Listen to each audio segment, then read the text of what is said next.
Welcome back to Filling in the History once again, and I am once again the amateur historian. I will always be the amateur historian, I fear.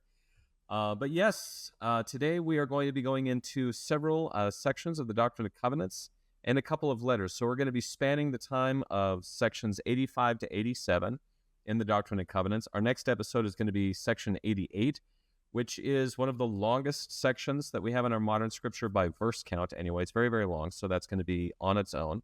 And today we're going to be diving into some very interesting stuff. A letter to Emma Smith, a letter to W Phelps, which actually turns into later on section 85. We're going to be talking about a prophecy about the American Civil War that was very widely known and very widely talked about, as well as some very interesting interpretations of Scripture. So a lot of good stuff going on today. Hopefully we can get through all of this.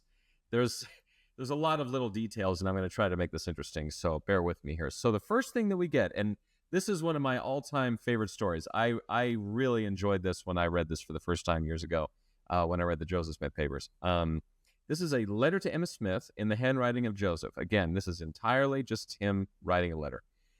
This is written from Hotel Stationery in New York City. And what's really fun about this is I was actually in New York City just last week and went down to Pearl and Water Streets and actually saw some of this stuff. So, what are the odds? But, as part of what I do for a living, I was in New York, and we went down south. My family, we kind of started there, and so it was fun to see it again. But it was really interesting to see, definitely what we now call the financial district in Lower Manhattan is very much different than what it was at this time. So the source note for this particular document is very interesting.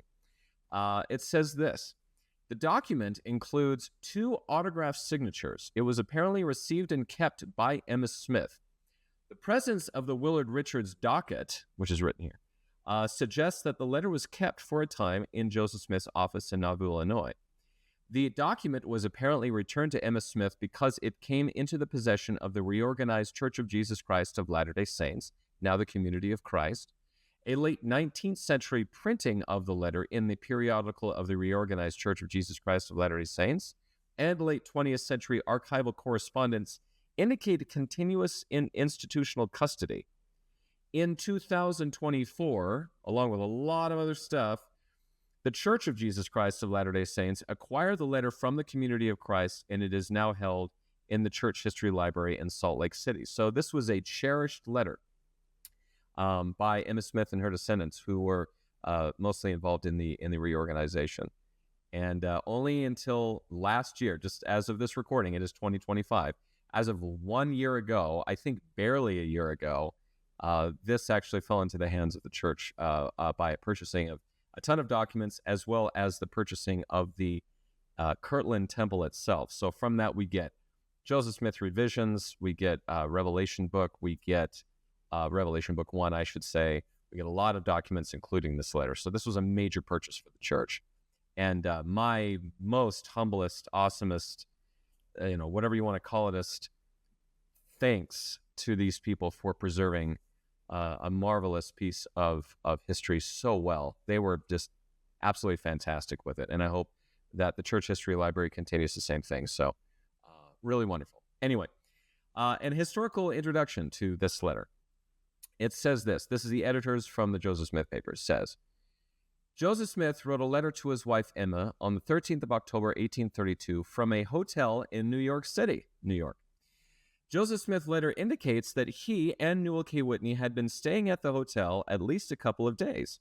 The letter references an earlier communication to Emma during the same trip, but only this one is extant. Joseph Smith was in New York with Whitney, who had been commanded in a revelation dated in the 22nd and 23rd of September, 1832, to travel to the cities of Boston, New York City, and Albany to, quote, warn the people of those cities with the sound of the gospel.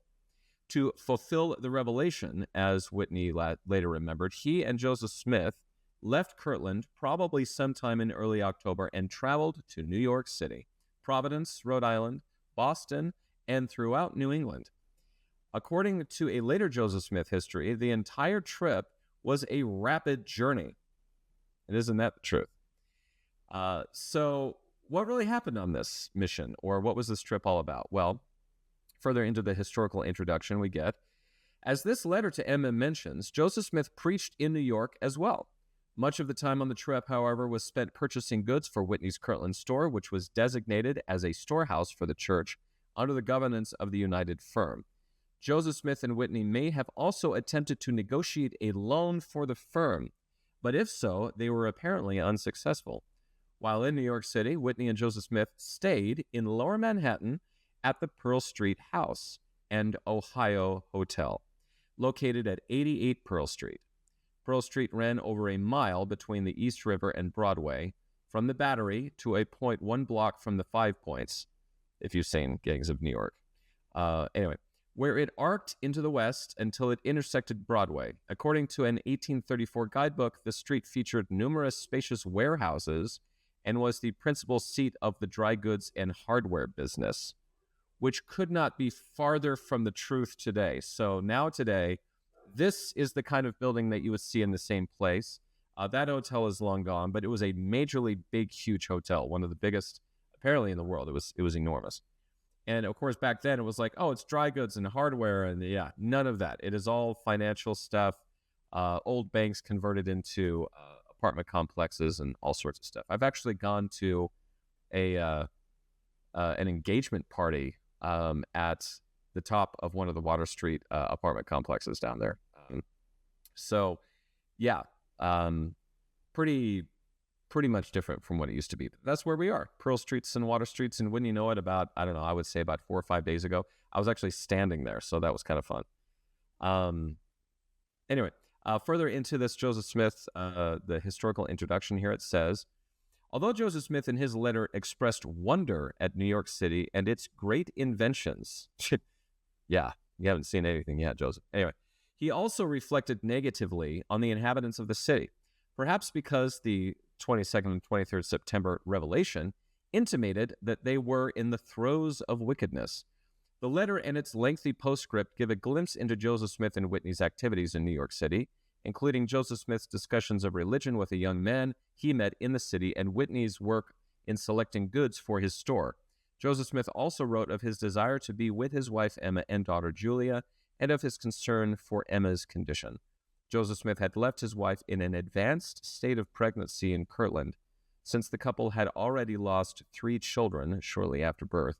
Joseph Smith likely felt anxiety for both his wife and baby.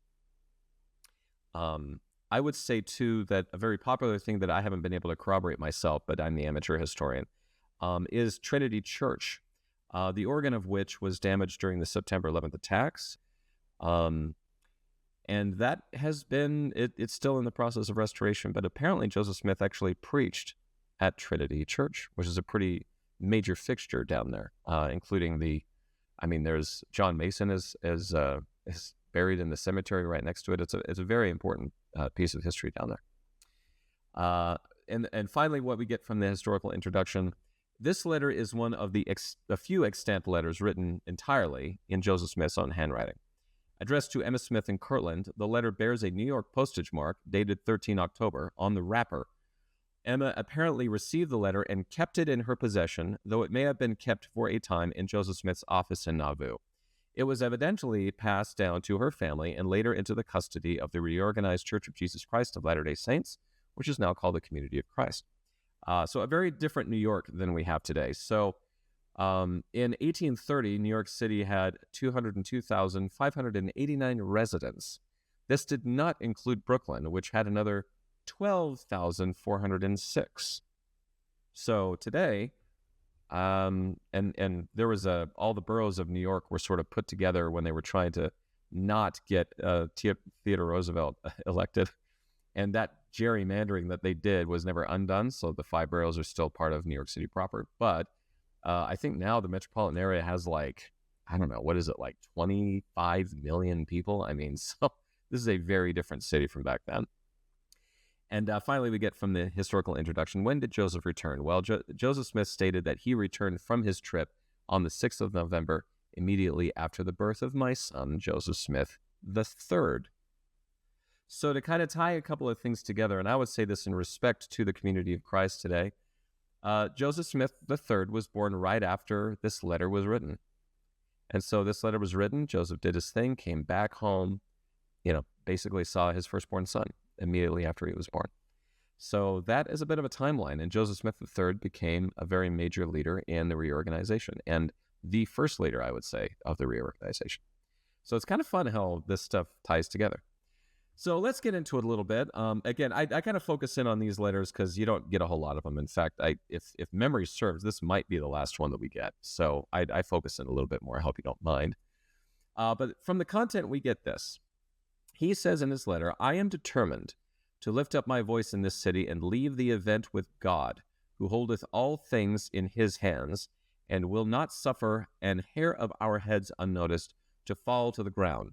There is but few cases of the cholera in this city now, and if you should see the people, you would not know that they, the people, ever heard of the cholera." Apparently, it just, I guess, wasn't that big of a deal. And we're going to get into a cholera epidemic in general later on in this episode. Apparently affected India in a major way, but was also sort of spreading around the world, and New York City was no exception. So footnote 7 to this portion says, on the 31st of July, 1832, Joseph Smith wrote to William W Phelps that, quote, "the cholera is cutting down its hundreds in the city of New York per day." Phelps reported in the August 1832 issue of the Evening and Morning Star that, quote, "the whole number of cases in New York to July 31 is 3,031. Deaths, 1,520. A later history estimated that over 2,000 people had died from the cholera in New York City by the end of July. So this was a major epidemic, and a lot of people died from it. We get further into this letter. He says, "I hope you will excuse me for writing this letter so soon after writing, for I feel as if I wanted to say something to you to comfort you in your peculiar trial and present affliction. I hope God will give you strength that you may not faint. I pray God will soften the hearts of those around you to be kind to you and take the burden off your shoulders as much as possible and not afflict you. I feel for you, and I know your state, and that others do not, but you must comfort yourself knowing that God is your friend in heaven, and that you have one true and living friend on earth, your husband, Joseph Smith, Jr." That's how the letter ends.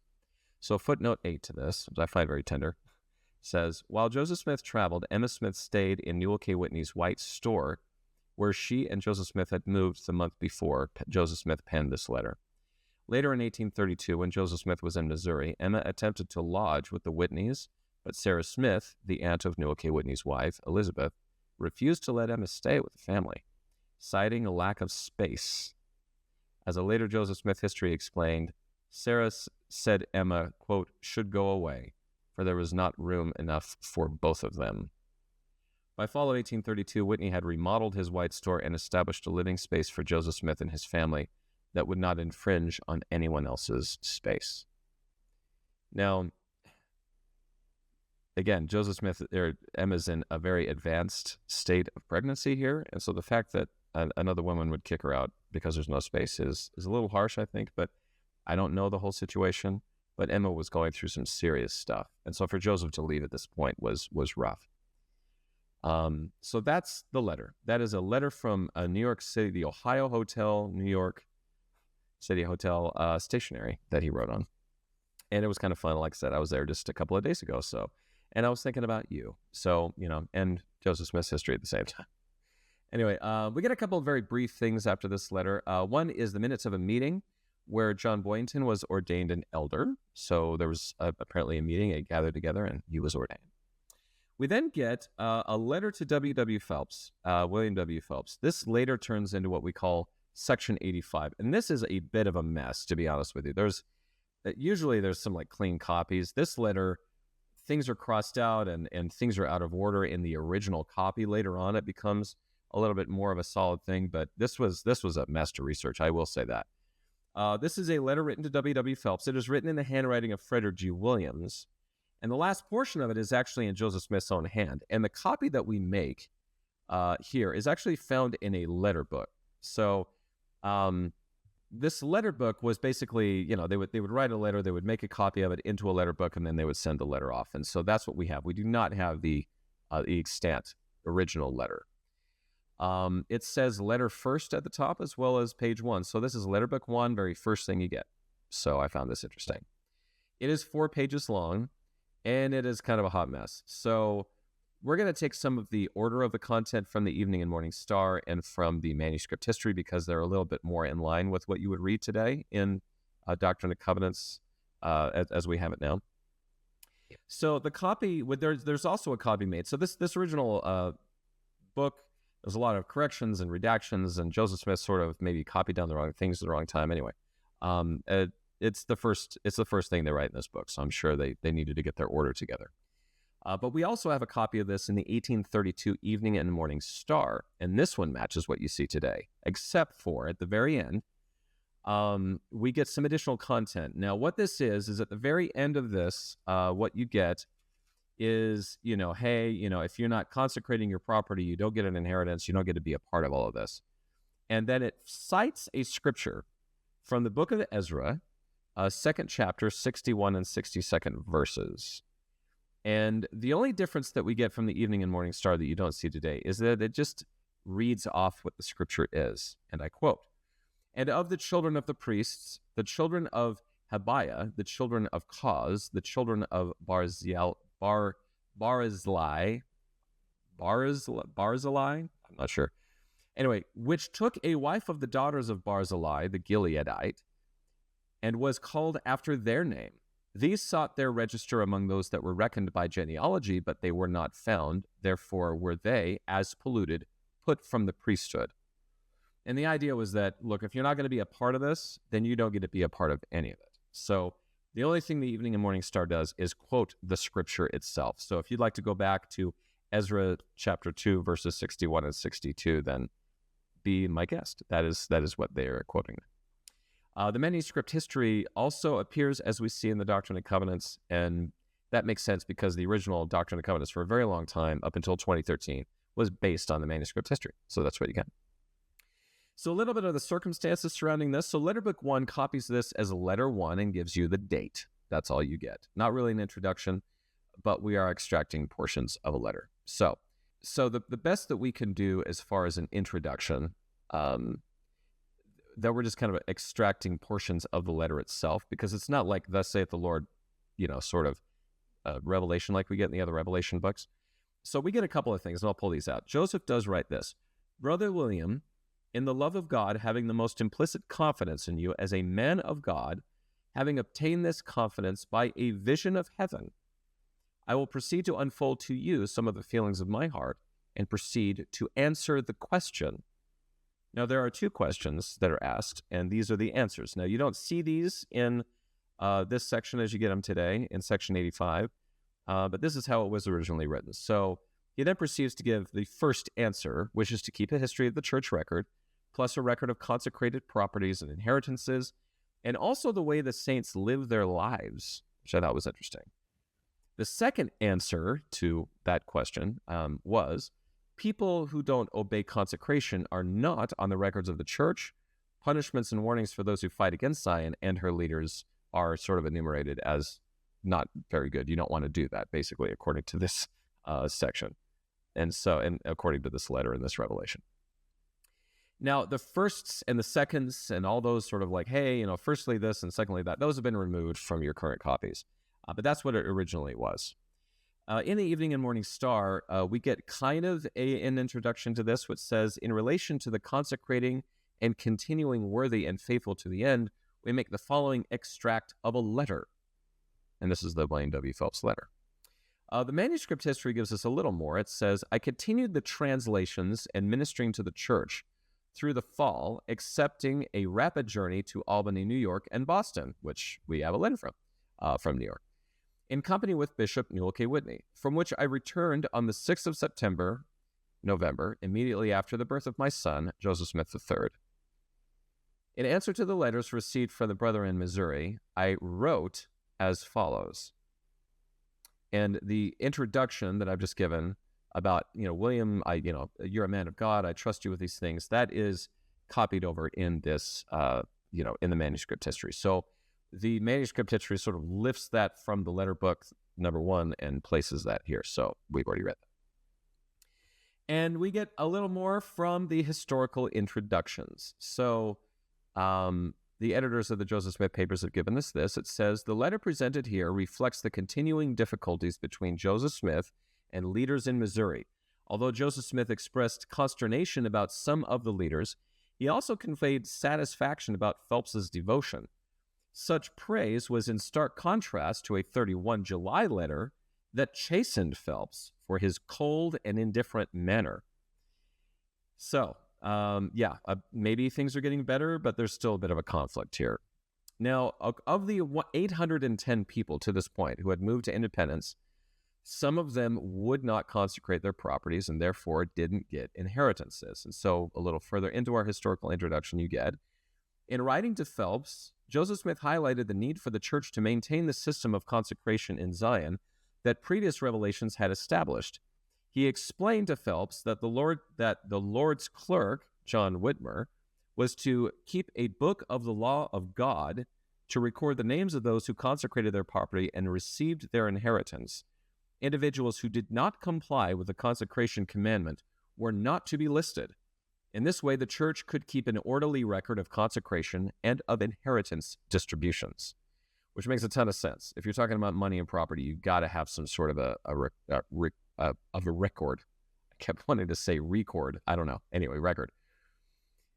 So we really wanted this record pretty badly. So this was something that really turns the page, and I really appreciated the editors for putting this in from the historical introduction. And they say, record keeping was of great concern to Joseph Smith at this time. After sending Oliver Cowdery and Whitmer to Missouri in November of 1831 with a record book containing copies of his revelations, Joseph Smith purchased another record book in February or March of 1832, into which he and Frederick G. Williams began copying revelations that had been dictated since November of 1831.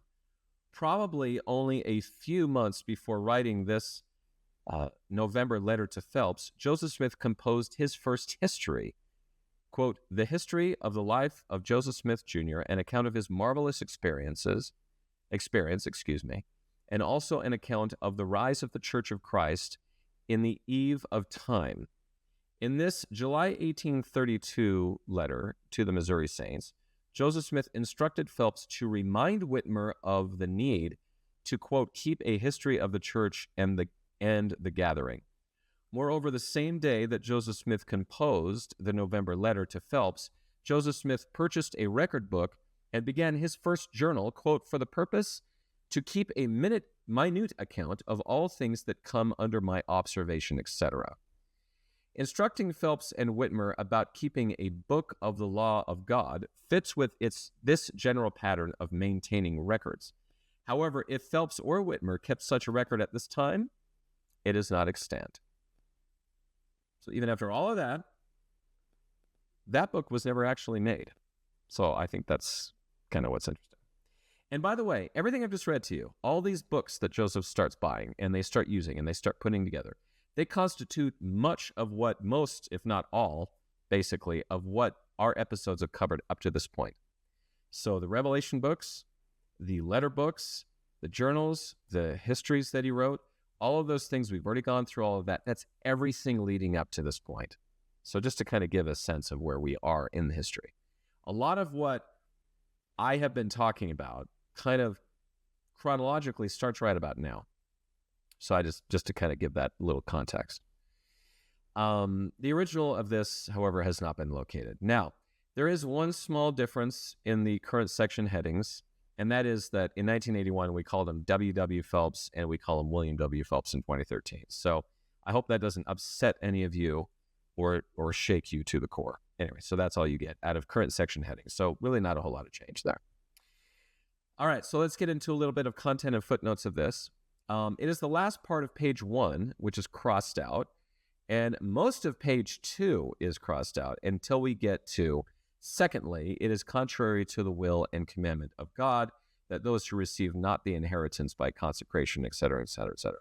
So kind of the whole first answer, if you will, more or less is crossed out, and then secondly, we get into that. That's not crossed out. And a lot of that is in Joseph Smith's hand. So a footnote to all of that content, which I won't read out because it's basically the entire Revelation. It says from footnote 5, at this point, Frederick G. Williams apparently began copying a latter portion of the letter. Joseph Smith then took over the copying, still in the wrong part of the letter, and copied several lines. Williams transcribed the rest of the section before realizing the mistake and crossing out the section. The entire canceled portion appears later in this letter. So, whoops, we both basically wrote the same wrong thing down. And we're people. Sometimes you just make that mistake. So, anyway, I'm sure they were like, we just barely started this book and we kind of messed it up. So, anyway, some of the content from within the letter gives us this. It says, it is contrary to the will and commandment of God that those who receive not the inheritance by consecration agreeable to this law which he has given, that he may tithe his people to prepare them against the day of vengeance and burning, should have their names enrolled with the people of God. Neither is the genealogy to be kept or to be had where it may be found on any of the records of the history of the church. Their names shall not be found, neither their names nor their fathers, or the names of their children written in the book of the law of God. So, pretty clear. Like, if you're not a part of this, you are not a part of this. Footnote 8 says, after conversing with Joseph Smith about this passage in January of 1834, so about a year later, Oliver Cowdery told John Whitmer, quote, the names of the saints are to be kept in a book that contains the law of God. This is what is meant in Brother Joseph's letter, unquote. Joseph Smith's handwriting appears again here on page 3 for the rest of the page, which is kind of cool. And the text to this, we get a little further into this, says, to set in order the house of God and to arrange by lot the inheritance of the saints whose names are found in the names of their fathers and of their children, enrolled in the book of the law of God. And footnote 13 is kind of funny. It says, no such record kept by Whitmer or Phelps during this period is extant. In the early 1840s, however, Joseph Smith directed the keeping of the book of the law of the Lord, which contained both his journal entries and tithing donations for the construction of the Nauvoo, Illinois temple. So that's the best that you get, is maybe it happened a little later on in what was called the book of the law of the Lord. And we will be using that, or have been using that, for Joseph Smith's journal entries that he's had and that he will give. We'll get to that in a later episodes for sure. We get some vivid words here. This is actually a very poetical language, in my opinion, but it says, that man who was called of God and appointed that putteth forth his hand to steady the ark of God shall fall by the shaft of death like as a tree that is smitten by the vivid shaft of lightning. It's a great language there. Footnote 14 to this says, writing about this passage in January of 1834 again, Oliver Cowdery explained, quote, Brother Joseph says that the item in his letter that says that the man that is called, etc., and puts forth his hand to steady the ark of God does not mean that anyone had at that time, but it was given for a caution to those in high standing to beware lest they should fall by the shaft of death, as the Lord had said. So he wasn't saying somebody did this, right? It's just basically a warning. So I found this little note interesting. Basically, how much did a newspaper subscription cost? We're talking about the Evening and Morning Star a lot, and how much did that cost in 1832? Well, the letter says, I would inform you that I have obtained 10 subscribers for the Star and received pay, their names, and place of residence, and then he lists off everybody who has subscribed, which is a whopping 10. Not exactly awesome. I mean, I have to say I have a few more than 10 subscribers, so thank you out there for my subscribers. I love you. And I also like the way that he wrote it here. It's kind of like subscribers. So if you are subscribers out there, I thank you as well. Anyway, footnote 20 to this says, the subscription rate for the Evening and Morning Star was $1 for a year in advance. Joseph Smith may have received these subscriptions on his trip to the eastern states in October and November of 1832. So how much does a magazine subscription cost you? How much does a newspaper? Well, I need $1 up front, and you're good to go. So what he did is said, these are all the ones that I sold. Here's their names. Here's their addresses. Let's make sure that we give them their periodicals. So that's how much it costs. Now, At the very end of this letter, we get a woman by the name of Vienna Jacques, I believe, or Jacques, but I think it's Jacques.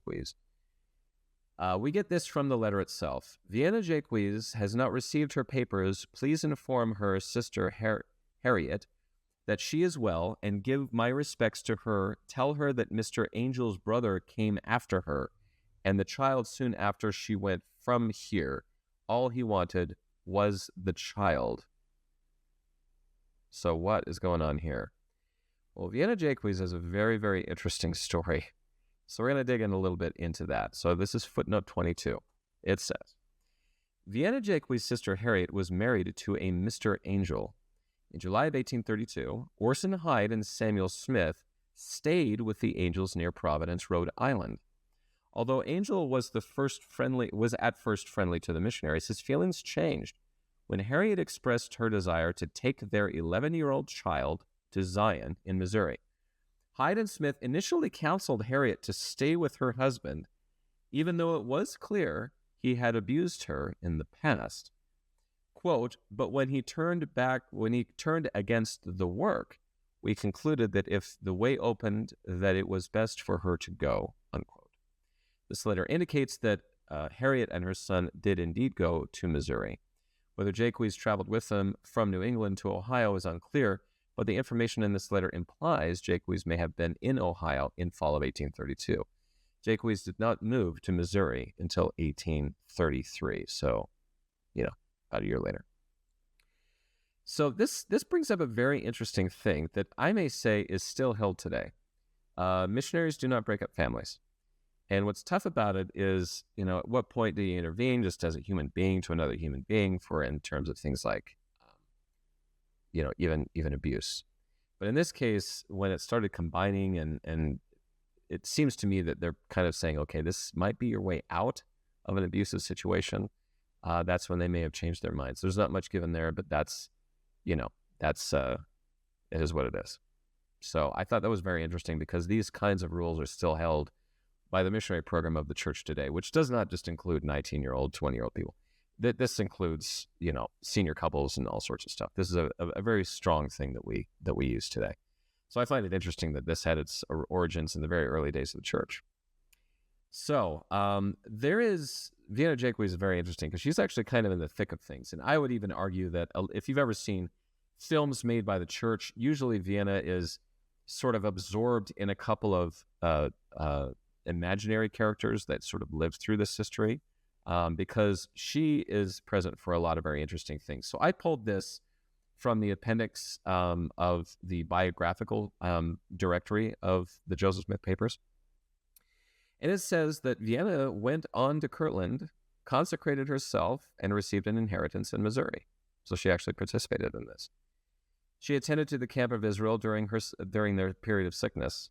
When they all sort of fell sick, she actually administered to them during that episode. She actually moved to Nauvoo, and she left with the Saints in 1847 to go to Salt Lake.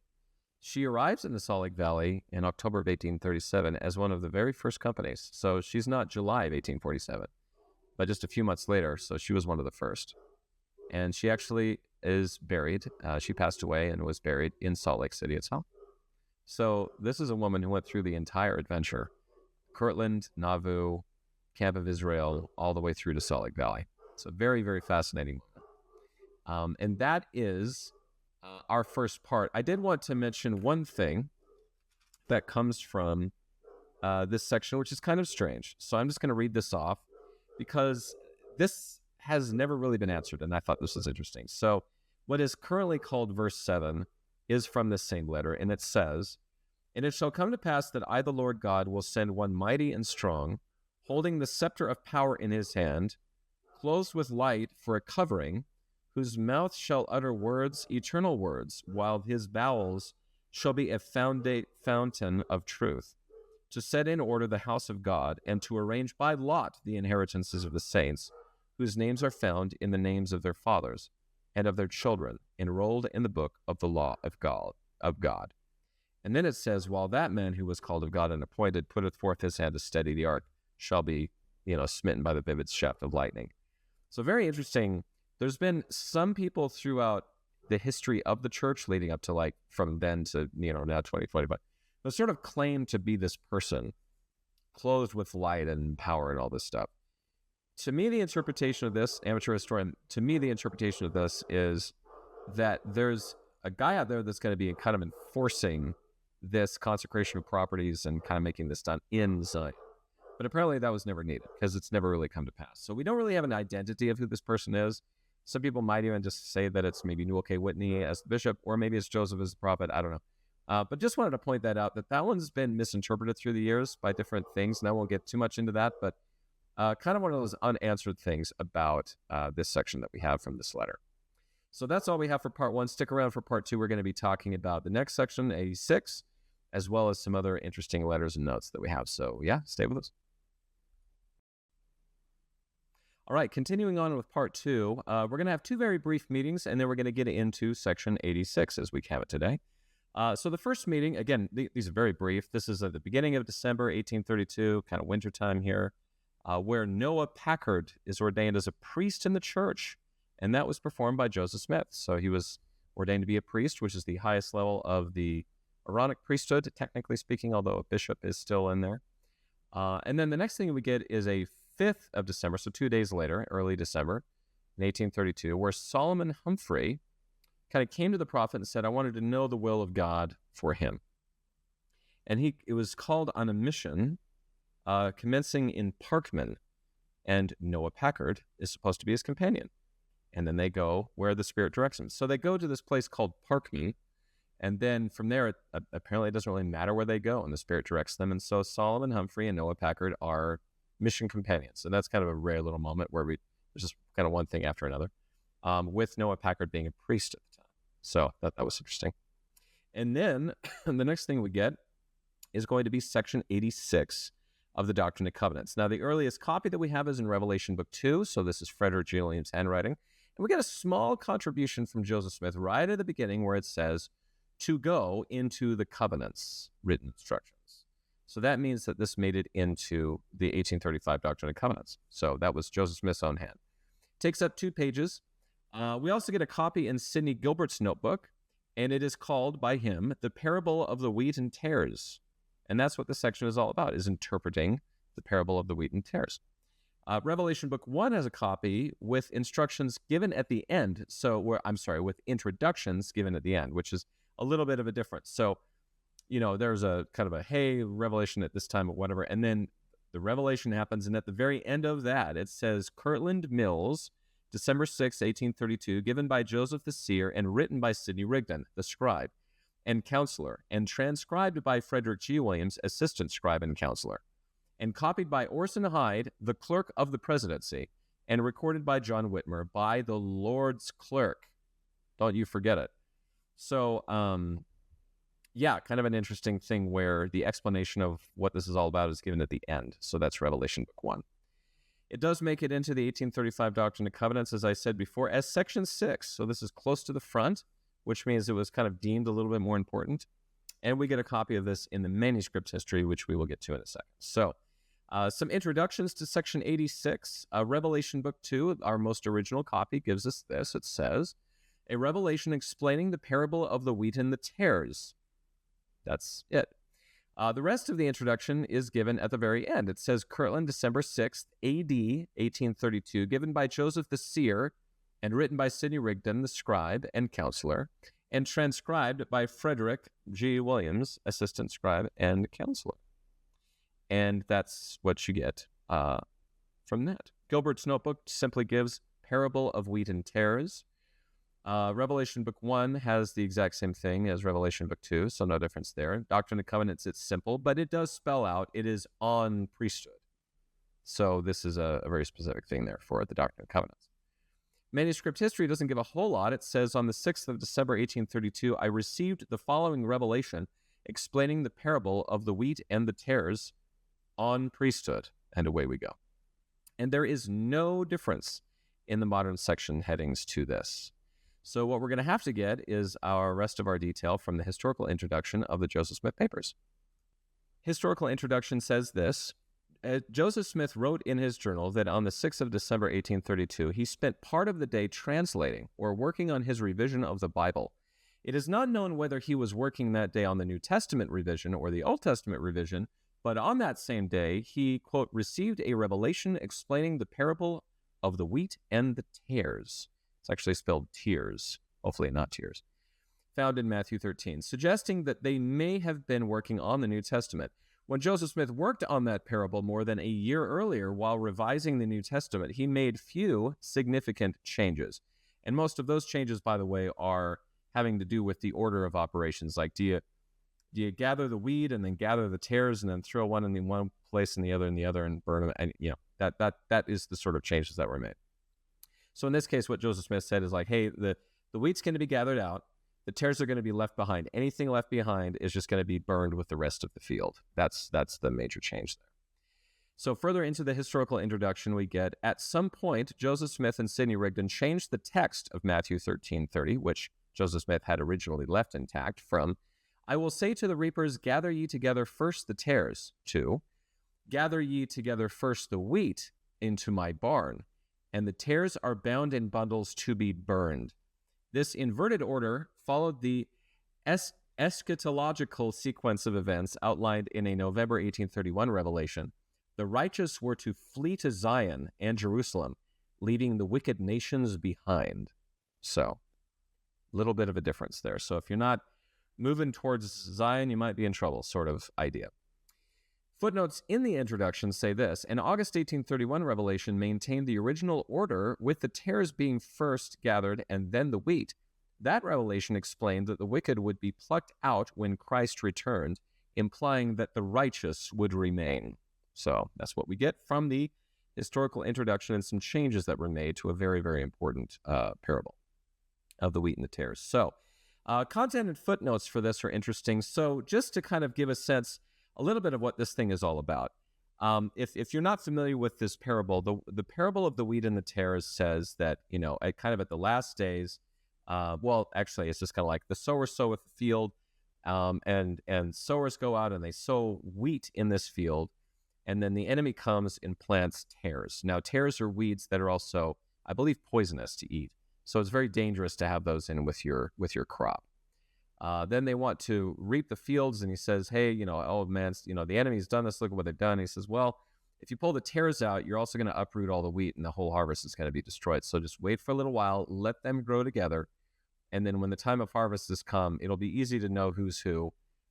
You will, reap down the field, and the tares will be burned, and the wheat will survive. And of course, Joseph Smith sort of made a little change there. That is the original New Testament story. The interpretation of the wheat and tares, this revelation we're talking about here, gives the following. So the field that we're talking about is actually the world. The apostles are the sowers of the seed. Now, this is a New Testament verse, so I would say that those apostles, like back with Jesus Christ, are the sowers of the seed. Satan comes along and his followers and whatnot, and they sow in the tares. They sow in things that look like they're righteous, but they're actually poisonous weeds, right? The angels are the one that wants to reap down the fields. And this is the interesting part for me. The Lord kind of says, don't do that unless you hurt the wheat with the tares, because your faith is weak, which I find very interesting. So there's a bit of growth for everyone here. And it could be that the angels are the current apostles or current missionaries or anybody who's involved in this. They don't really say. So then at the end of this particular interpretation, in this, it says they're going to gather the good. They're going to put them in a place of safety, basically. And anything that's left over is either bound or left, and the entire field will be burned. So the whole world will burn with fire, which is a very sort of apocalyptical second coming style language, that the earth will be burned. So that is the interpretation of it. So then we get a few things specifically from footnotes to this. So the Revelation gives us this: in whose hearts the enemy, even Satan, sitteth to reign. Behold, he soweth the tares, wherefore the tares, which is tares, choke the wheat and drive the church into the wilderness.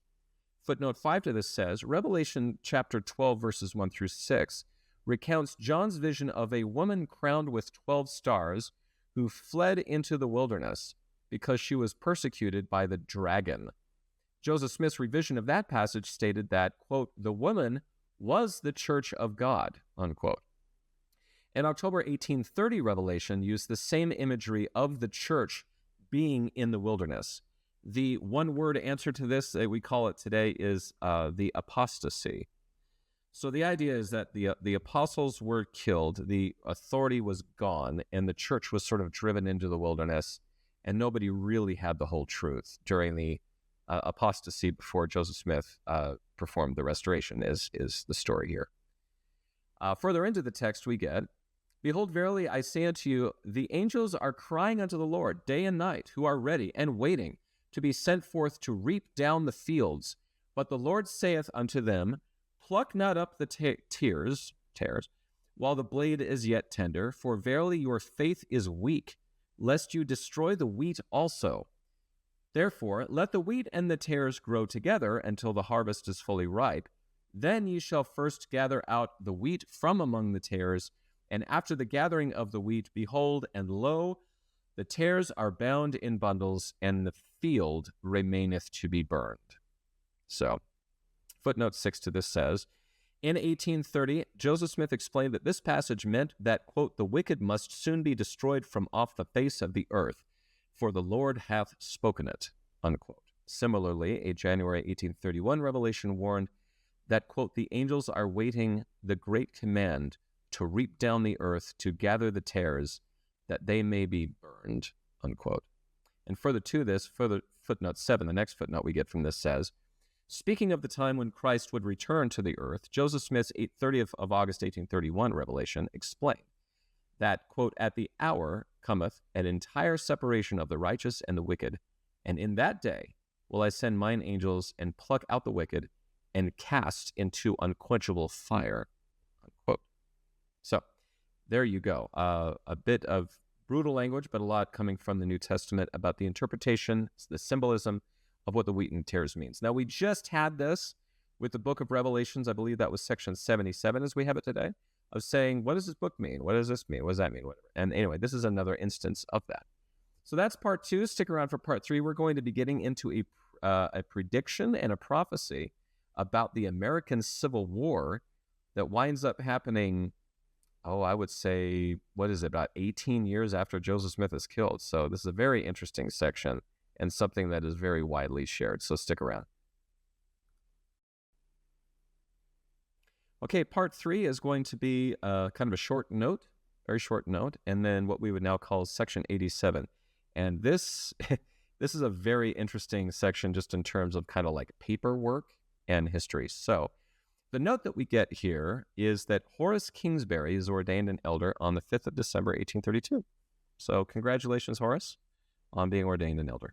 So we are now into the beginning of December as far as that note's concerned. And then we're going to skip down to Christmas. So a lot to talk about in terms of introductions to this. And it's notable because this is one of those revelations that I can say from reading the Journal of Discourses and a couple of other volumes, like early church history, and I would say leading up until kind of like almost the 1900s. They talked about this a lot because the Civil War had a major impact on American life in the 1800s, especially around the time that it happened, which might seem facetious to say, but it is worth saying. So here's our paper's introduction, maybe the most lengthy that you'll ever have on filling in the history. So the earliest copy of this section that we get is found in Revelation Book 2. So this is Frederick G. Williams' handwriting. It is a very clean copy, so most likely not the original. It takes a little over a page, and it's there to be published. So the funny thing is that it was never published, but fear not, there are oodles of copies. So I'll try to go through this in a way that makes sense. But Edward Partridge has a copy that's on loose paper. It's written in his own hand. There's a picture of that here. Revelation Book 1 has a copy. So again, we're in the writing of John Whitmer, but it looks really heavy on the ink. It's a very different read to it. But anyway, even the corrections here, there's a couple of strike-throughs and other things that are here. Those are also done in the hand of John Whitmer. We also get a copy that we call the unidentified scribe copy, and this is a very interesting one. This is found in the Wilford Woodruff Museum, which is located in Bountiful, Utah, and the Joseph Smith Papers does not have permission to publish this. And so what I've done here is kind of included, here's a picture of it, and the ownership's on there, the watermark's on there. This is owned by them, but I'm just sharing this with you as another example of this. We don't know who wrote this. We don't know the handwriting of it, but it is accurate.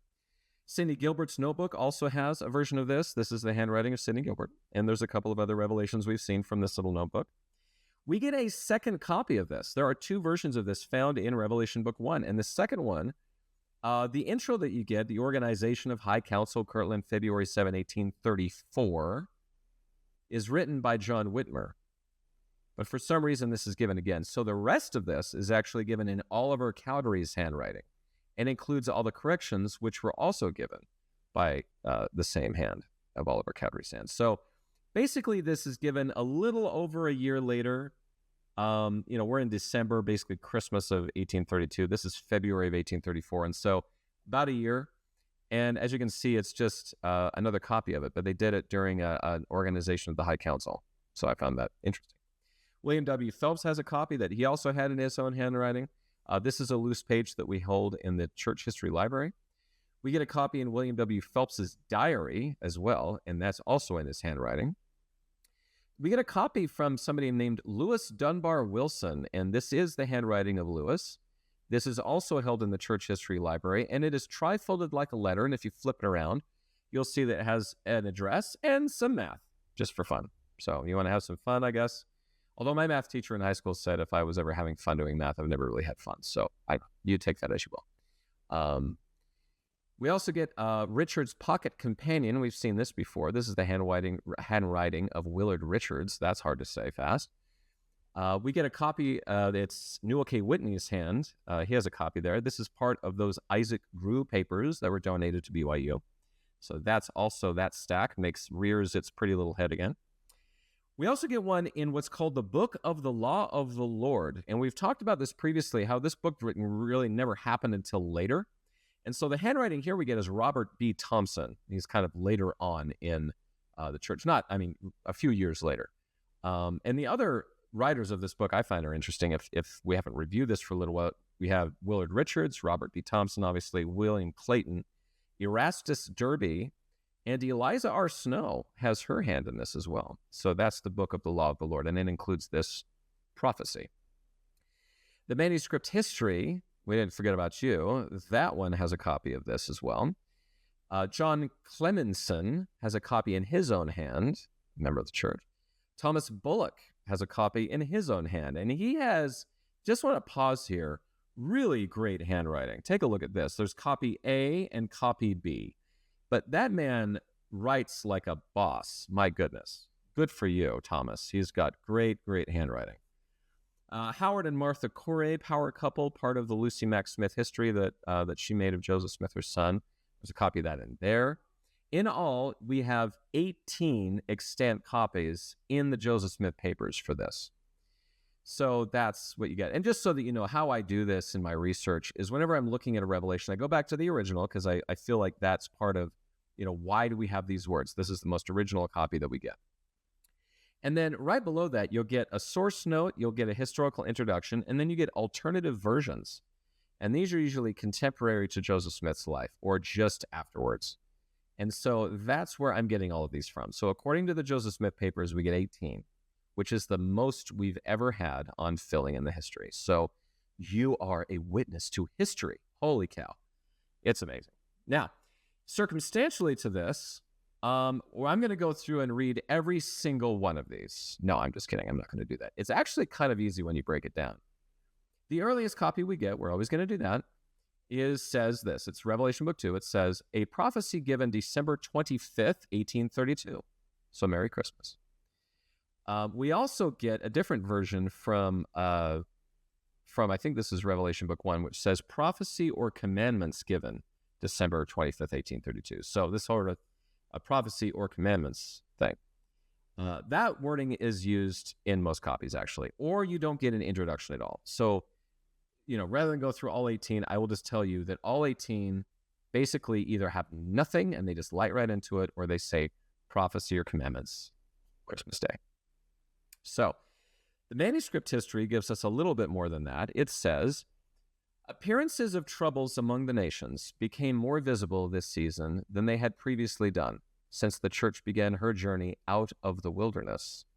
The ravages of the cholera were frightful in almost all the large cities on the globe, and the plague broke out in India, while the United States, amid all her pomp and greatness, was threatened with immediate dissolution.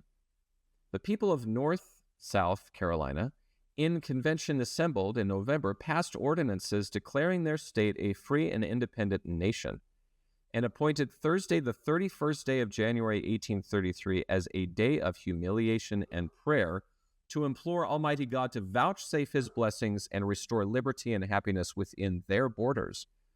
President Jackson issued his proclamation against this rebellion, called out a force sufficient to quell it, and implored the blessings of God to assist the nation to extricate itself from the horrors of the approaching and solemn crisis.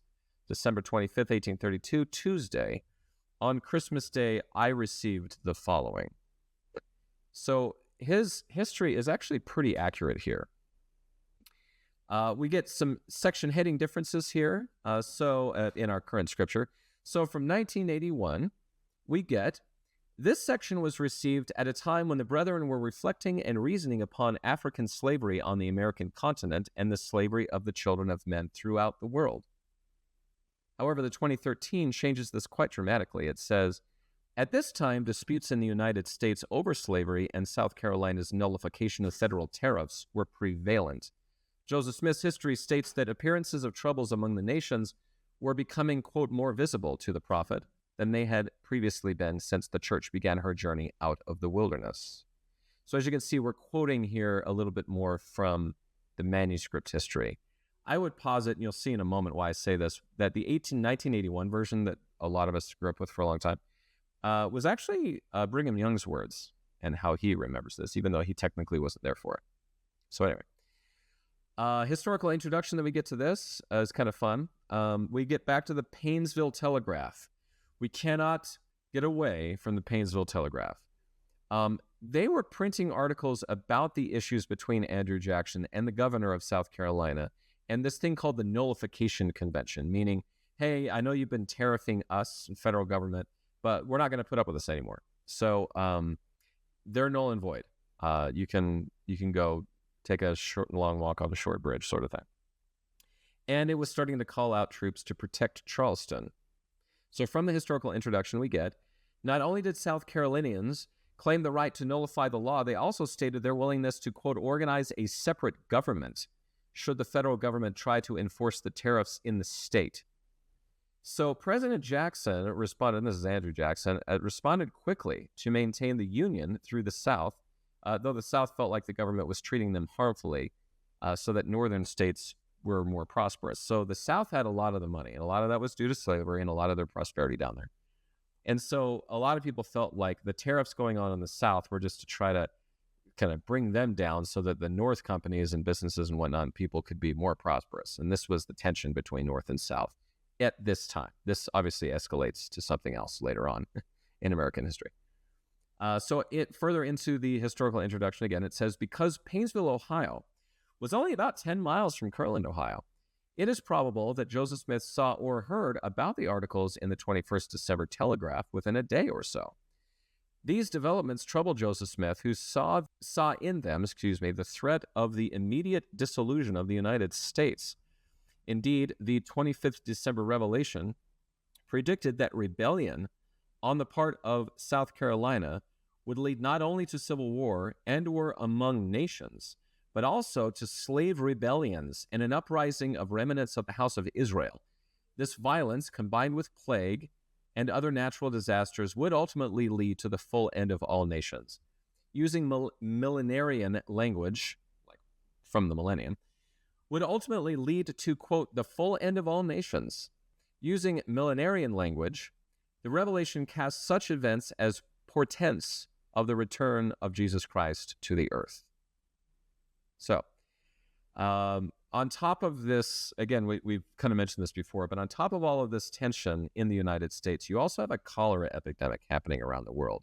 So according to the historical introduction, the Painesville Telegraph on the 21st of December, 1832, highlighted some of these problems. It contained an article titled, quote, "Revenge and Magnanimity, a Tale of the Cholera," unquote, about the worldwide cholera epidemic, as well as information about a plague in India that was killing 150 to 200 people a day, which is crazy. So the footnote to this historical introduction also gives us this. It says, other manuscript copies of the Revelation were also made around the same time, including one by John Whitmer in Revelation Book 1.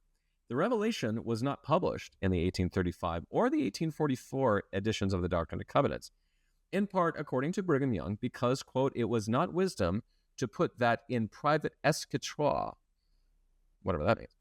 In 1851, Franklin D. Richard published the Revelation in England in a pamphlet titled, are you ready for this? "The Pearl of Great Price," being a choice collection from the Revelations, translations, and narrations of Joseph Smith, first prophet, seer, and revelator of the Church of Jesus Christ of Latter-day Saints. So, ladies and gentlemen, this particular revelation is one of the first included in the Pearl of Great Price. And later on, the church decided to lift it out of the Pearl of Great Price and place it inside of the Doctrine and Covenants. So I thought that was pretty fun. So let's get into some content and footnotes of this. The text gives us this.